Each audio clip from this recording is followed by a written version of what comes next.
मैं doctor Gurudutt Sharma, associate professor ABST government college PG college Kaladera, अपने first year के विद्यार्थियों को आज व्यापार का अधिग्रहण एवं पूर्व के लाभ के संबंध में चर्चा करूंगा।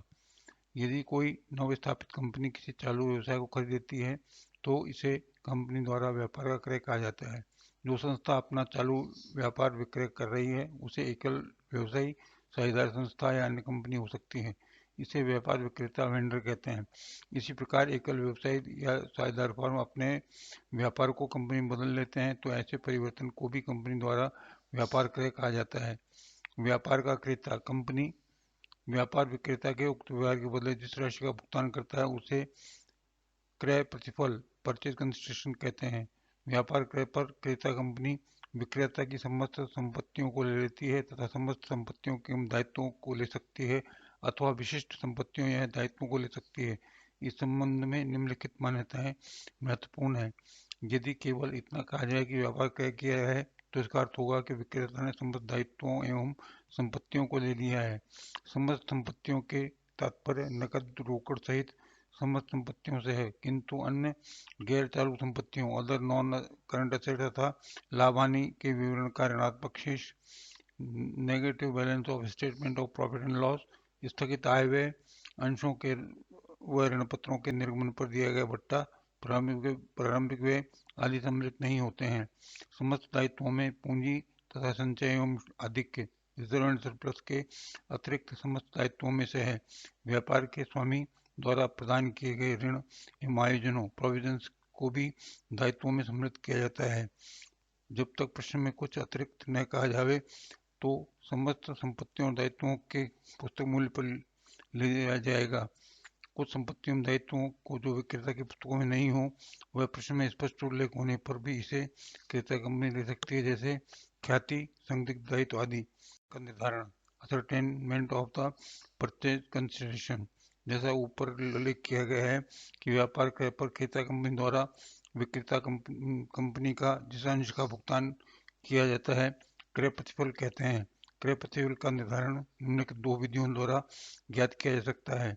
शुद्ध भुगतान पद्धति, नेट पेमेंट मेथड, व्यापार विक्रेता एवं क्रेता कंपनी के मध्य हुए समझौतों के अनुसार क्रेता कंपनी द्वारा विक्रेता को जो कुछ भी भुगतान करना हो शुद्ध भुगतान विधि से निकाला गया क्रय प्रतिफल कहलाता है।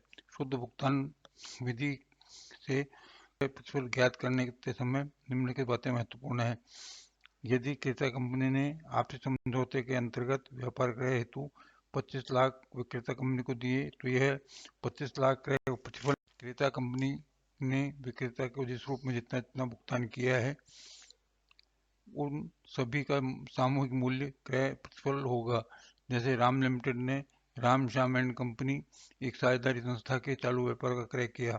आपसी समझौते के अनुसार राम लिमिटेड क्रेता कंपनी ने व्यापार विक्रेता राम श्याम एंड सन्स को निम्नलिखित भुगतान करेगी।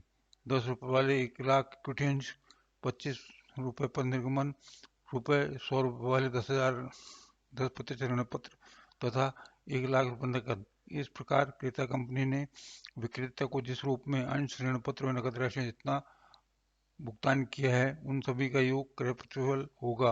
उक्त उदाहरण में क्रय प्रतिफल 36 लाख रुपए तथा 25,000 रुपए के अंश, 1 लाख रुपए के ऋण पत्र व 1 लाख रुपए नकद होगा। क्रेता कंपनी द्वारा विक्रेता कंपनी की पूंजी एवं दायित्वों के लिए जो भी भुगतान किया जाए उन सभी का योग क्रय प्रतिफल होगा।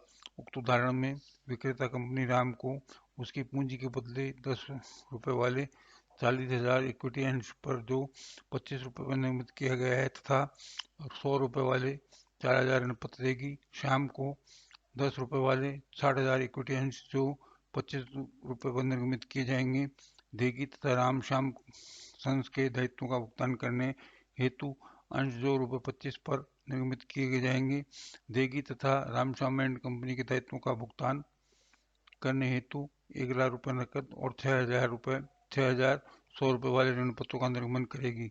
इस प्रकार क्रय प्रतिफल की राशि 36 लाख रुपए, राम को 10 लाख के अंश तथा 4 लाख रुपए के ऋण पत्र तथा श्याम को 15 लाख रुपए के अंश, दायित्वों के लिए 6 लाख रुपए के ऋण पत्र तथा 1 लाख रुपए संपत्ति विधि।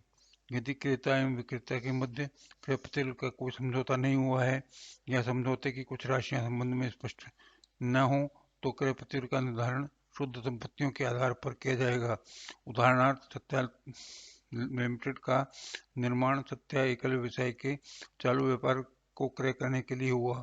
क्रय प्रतिफल के विषय में कोई समझौता नहीं हुआ तो क्रय प्रतिफल का निर्धारण शुद्ध संपत्तियों के आधार पर किया जाएगा। इसी प्रकार यदि भुगतान के लिए निम्न राशियों का देने के बारे में कहा जाए: 10 रुपये वाले 1 लाख इक्विटी अंश, ₹25 पुनर्निर्गमन, 100 रुपये वाले 10,000 ऋण पत्रों तथा शेष राशि नकद में दी जाएगी। यहाँ नकद में जितनी राशि दी जाएगी का स्पष्ट उल्लेख न होने पर क्रय पत्र का निर्धारण शुद्ध संपत्तियों के आधार पर किया जाएगा। वह इस राशि के अंशों और ऋण पत्रों पर चुकाई गई राशि को घटा दिया जाएगा व शेष रही राशि नकद में चुकाई जाएगी।